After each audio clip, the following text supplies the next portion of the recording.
नमस्कार, दिन भर की बड़ी खबरों में आपका स्वागत है। मैं हूं शिवानी। आज की खबरों में बात होगी, ईरान बोला 1 लीटर तेल भी नहीं जाने देंगे। इजराइल अमेरिका के खिलाफ शर्त से हड़कंप की और झूठ बोल रही थी मोदी सरकार। सिलेंडर बेचना बंद, लाल हुआ इंडिया की। वहीं सुप्रीम कोर्ट ने किया है यूसीसी लागू करने का ऐलान, देश भर में हलचल की। साथ ही ओम बिरला के खिलाफ से अविश्वास प्रस्ताव पेश, बौखलाए रिजिजू की। क्या हेमंता ने 40 लाख महिलाओं के वोट खरीदे, विधानसभा चुनाव से पहले खेला की। वहीं खबर के अंत में बात होगी, ज्ञानेश कुमार ने ममता को धमकाया, लोगों ने फिर दिखाए काले झंडे की।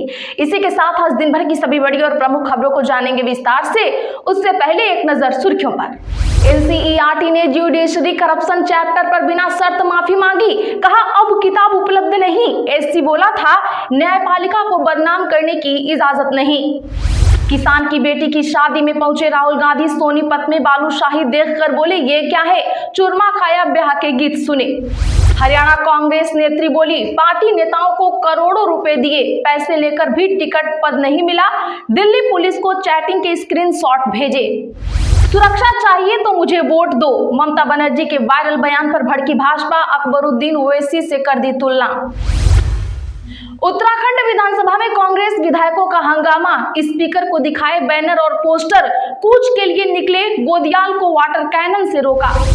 शिवराज बोले ममता दीदी को प्रधानमंत्री के नाम से आपत्ति, बंगाल में रोकी केंद्र की योजनाएं, जलने वाले जलें, हम किसानों का भाग्य बदल कर रहेंगे। एमएलए और एमएलसी के साथ तेजस्वी ने की मटन पार्टी, राज्यसभा चुनाव को लेकर की बैठक, भाई वीरेंद्र बोले सब एकजुट हम जीतेंगे। इंडिया की मीटिंग में राहुल गांधी ही निशाने पर आए, वामपंथी दल बोले ऐसे नहीं चलेगा गठबंधन।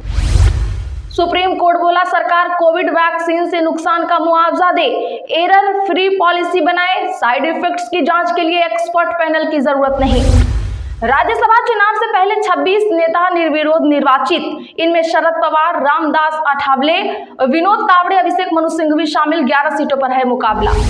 लखनऊ में शंकराचार्य के कार्यक्रम को मिली अनुमति, 26 शर्तों के साथ प्रशासन ने दी इजाजत। दावा, ट्रंप ईरान के खार्ग आइलैंड पर कब्जा चाहते हैं, 90% ईरानी तेल का एक्सपोर्ट यहां से। एक्सपर्ट बोले इस पर हमले से विश्व युद्ध का खतरा।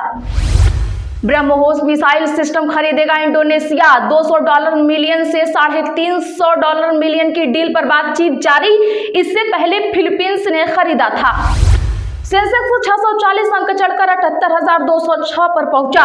कच्चा तेल 9% सस्ता होकर $90 पर आया। ट्रंप के युद्ध जल्द खत्म वाले बयान का है असर।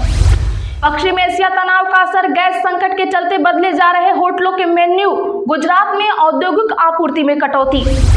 ईरान युद्ध का भारत पर असर, एलपीजी की आपूर्ति को लेकर पीएम ने की उच्च स्तरीय बैठक, हरदीप पुरी और जयशंकर हुए शामिल। चीन समेत पड़ोसी देशों के लिए एफडीआई नियमों में ढील, जल जीवन मिशन को दिसंबर 2028 तक बढ़ाने की मंजूरी। चलिए जानते हैं बड़ी और प्रमुख खबरों को विस्तार से। उससे पहले वीडियो को लाइक करें, साथ ही आपसे रिक्वेस्ट, खबरों को आखिर तक जरूर देखें। स्पीकर ओम बिरला के खिलाफ अविश्वास प्रस्ताव, गोगोई बोले राहुल को 20 बार टोका गया। जी हां, बता दें कि आज लोकसभा में विपक्ष स्पीकर ओम बिरला को पद से हटाने के लिए अविश्वास प्रस्ताव लाया गया। 50 से ज्यादा सांसदों ने प्रस्ताव के पक्ष में वोट किया। इसके बाद पीठासीन ने प्रस्ताव पेश करने की परमिशन दे दी। अब इस प्रस्ताव पर 10 घंटे चर्चा चल रही है। विपक्ष ने ओम बिरला पर सदन की कार्यवाही में पक्षपात करने का आरोप लगाया है। बहस की शुरुआत कांग्रेस सांसद गौरव गोगोई ने की। उन्होंने कहा कि बजट सत्र के दौरान 20 बार नेता प्रतिपक्ष राहुल गांधी को रोका टोका गया, उन्हें बार बार रूलिंग बुक दिखाई गई। उन्होंने अपनी स्पीच में एक आर्टिकल का हवाला दिया, इस पर उन्हें मना कर दिया गया, लेकिन सत्ता पक्ष के सांसदों ने भारत में बैन किताबें सदन में दिखाई। गोगोई बोले 2 फरवरी को नेता विपक्ष राहुल गांधी जब बोल रहे थे तब उन्हें बार बार रोका गया। स्पीकर सर ने उनके तर्क पर सबूत देने को कहा। 9 फरवरी को शशि थरूर जब बोल रहे थे तब उनका माइक बंद कर दिया गया। सरकार ने कहा कि बोलिए, लेकिन हम कैसे बोल सकते हैं जब माइक ऑफ किया गया हो। संसद में ऐसी नई नई चीजें हो रही हैं। आज महिला सांसदों के उद्देश्य पर सवाल उठाए जा रहे हैं। ओम बिरला जी ने पीएम मोदी के समय कहा था कि महिला सांसदों ने पीएम की चेयर घेर ली है, उनके साथ कुछ भी हो सकता था। यह बहुत ही शर्मनाक बात है। बिरला ने किस आधार पर महिला सांसदों पर यह आरोप लगाए? मुख्य चुनाव आयुक्त बोले वोटरों को धमकाया तो खैर नहीं, लोगों ने झंडे दिखाए। मुख्य चुनाव आयुक्त ज्ञानेश कुमार ने आज कहा कि किसी भी पात्र वोटर का नाम वोटर लिस्ट से नहीं हटाया जाएगा। उन्होंने कहा कि पश्चिम बंगाल में स्वतंत्र, निष्पक्ष और शांतिपूर्ण चुनाव सुनिश्चित करना चुनाव आयोग की प्राथमिकता है। स्पेशल इंटेंसिव रिवीजन का मकसद है कि सभी सही वोटरों को वोट देने का अधिकार मिले और कोई अयोग्य व्यक्ति वोटर लिस्ट में शामिल न हो। आयोग का मुख्य लक्ष्य यह सुनिश्चित करना है कि पश्चिम बंगाल के सभी मतदाता आगामी विधानसभा चुनाव में बवाल और डर के माहौल से मुक्त होकर मतदान कर सकें। बता दें कि राजनीतिक दलों और नेताओं को उन्होंने स्पष्ट संदेश दिया कि चुनाव आयोग किसी भी स्तर पर मतदाताओं या किसी भी चुनाव अधिकारी को डराने या धमकाने की कोशिश बर्दाश्त नहीं करेगा। उन्होंने कहा कि इस तरह की गतिविधियों में संलिप्त पाए जाने पर आयोग संबंधित व्यक्ति के खिलाफ सख्त से सख्त कार्रवाई सुनिश्चित करेगा। इसके पहले ज्ञानेश कुमार को सुबह फिर लोगों के विरोध का सामना करना पड़ा। ज्ञानेश कुमार दक्षिणेश्वर काली मंदिर गए थे, जहां लोगों की भीड़ ने गो बैक के नारे लगाए और काले झंडे भी दिखाए। आपको बता दें कि यह लगातार तीसरे दिन सीईसी को लोगों के विरोध का सामना करना पड़ रहा है। इससे पहले काली घाटी मंदिर में दर्शन करने और रविवार रात कोलकाता पहुंचने पर भी एयरपोर्ट के बाहर लोगों ने उन्हें काले झंडे दिखाए थे। सुप्रीम कोर्ट बोला यूसीसी लागू करने का समय आ गया, संसद फैसला करे, शरीयत कानून में सुधार की जल्दबाजी ना करे। सुप्रीम कोर्ट ने आज कहा कि देश में समान नागरिक संहिता लागू करने का समय आ गया है। इस पर फैसला करना कोर्ट के बजाय संसद का काम है। कोर्ट शरीयत कानून 1937 की कुछ धाराओं को रद्द करने की मांग वाली याचिका पर सुनवाई कर रहा था। इन धाराओं से मुस्लिम महिलाओं के साथ भेदभाव का आरोप था। सीजेआई सूर्यकांत, जस्टिस जयमाल्या बागची और जस्टिस आर महादेवन की बेंच ने कहा, शरीयत कानून की धाराएं रद्द कर दी गई तो मुस्लिम समुदाय में संपत्ति के बंटवारे को लेकर कोई स्पष्ट कानून नहीं बचेगा। इससे कानूनी खालीपन पैदा हो सकता है। चीफ जस्टिस ऑफ इंडिया ने कहा कि सुधार की जल्दी में ऐसा न हो कि जिन लोगों के अधिकारों की यहां बात हो रही है उन्हें ही यूसीसी को लागू करने में नुकसान हो जाए। ईरान बोला 1 लीटर भी तेल बाहर नहीं जाने देंगे, रास्ता चाहिए तो इजराइल और अमेरिका के राजदूतों को बाहर निकालो। बता दें कि अमेरिका और इजराइल और ईरान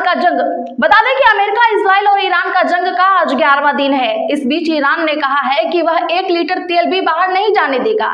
ईरान ने होर्मुज स्ट्रेट से जहाजों के गुजरने को लेकर एक नई शर्त रखी है। इजरायली मीडिया वाइनेट की रिपोर्ट्स के मुताबिक ईरान की सेना इस्लामिक रिवोल्यूशनरी गार्ड्स कॉर्प्स ने कहा है कि कुछ देशों के जहाजों को इस रास्ते से गुजरने दिया जा सकता है, लेकिन इसके लिए उन देशों को पहले इजराइल और अमेरिका के राजदूतों को अपने देश से निकालना होगा। होर्मुज स्ट्रेट दुनिया का बहुत अहम समुद्री रास्ता है। हर साल दुनिया के करीब 20% तेल की सप्लाई इसी रास्ते से गुजरती है। हालांकि अमेरिका चैनल CNN ने कहा है कि ईरान इस रास्ते से गुजरने वाले तेल टैंकरों और व्यापारिक जहाजों पर सिक्योरिटी टैक्स यानी सुरक्षा शुल्क लगाने की योजना बना रहा है, खासकर उन जहाजों पर जो अमेरिका के सहयोगी देशों के हैं। कई राज्यों में कमर्शियल गैस सिलेंडर सप्लाई बंद, गैस नहीं मिलने से होटल रेस्टोरेंट बंद होने की पहुंची नौबत। जी हां, अमेरिका इजराइल की ईरान से जंग की वजह से होर्मुज जलमार्ग के रास्ते गैस सप्लाई ठप हो गई है। इससे देश में LPG की किल्लत हो रही है। दिल्ली, मध्य प्रदेश, महाराष्ट्र, उत्तर प्रदेश और राजस्थान समेत कई राज्यों ने कमर्शियल गैस की सप्लाई पर रोक लगा दी है।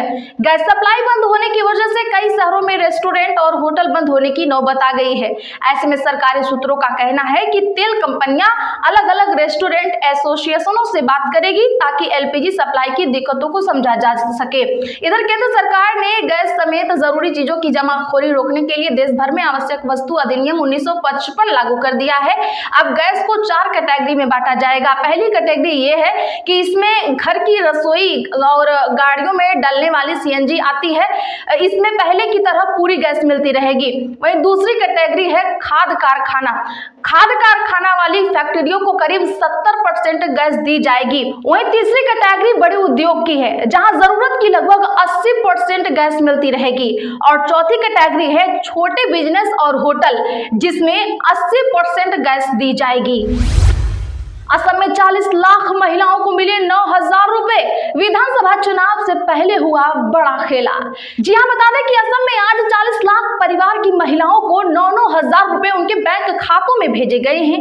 राज्य सरकार की योजना अरुणोदय के तहत डायरेक्ट बेनिफिट ट्रांसफर यानी DBT के जरिए शिफ्ट की गई। मुख्यमंत्री हेमंत बिस्वा शर्मा ने गुवाहाटी में आयोजित केंद्रीय समारोह में इसकी शुरुआत की। उन्होंने कहा कि यह राशि राज्य सरकार की करुणामयी नीति का प्रतीक है, जो महिलाओं के नेतृत्व वाले घरों को मजबूत करने की दिशा में एक ऐतिहासिक कदम है। मुख्यमंत्री कार्यालय ने एक्स पर पोस्ट करते हुए इसे महिलाओं की वित्तीय सुरक्षा और गरिमा को मजबूत करने वाली पहल बताया। एमएलए एमएलसी के साथ तेजस्वी ने की मटन पार्टी। राज्यसभा चुनाव को लेकर हुई बैठक। जी हां, बिहार में 5 सीटों पर राज्यसभा चुनाव होने वाला है। एनडीए ने 5 सीटों पर जीत का दावा किया है। हालांकि राजद ने अपने एक कैंडिडेट को खड़ा किया है। इसको लेकर राजद इंडिया गठबंधन के सभी विधायकों को एकजुट करने की कोशिश कर रही है। वहीं नेता प्रतिपक्ष तेजस्वी यादव आज अपने आवास पर बैठक के जरिए मटन पार्टी भी की है। इस बैठक में बीएसपी और एआईएमआईएम के विधायकों को भी बुलाया गया था, लेकिन वे नहीं पहुंचे हैं। हालांकि तेजस्वी ने सहयोगी दलों के साथ बैठक कर चुनाव पर चर्चा की है और मिली जानकारी के अनुसार तेजस्वी ने सभी विधायकों को निर्देश दिया है कि मतदान के दिन सभी दलों के विधायकों को समय पर पहुंचना है। मतदान में किसी तरह की चूक ना हो। राज्यसभा चुनाव में एक एक वोट कीमती है। तो आज के लिए बस इतना ही। ऐसी ही खबरों के लिए चैनल सब्सक्राइब करें और बगल में घंटे के निशान को जरूर दबा लें। वीडियो को लाइक और शेयर करना ना भूलें।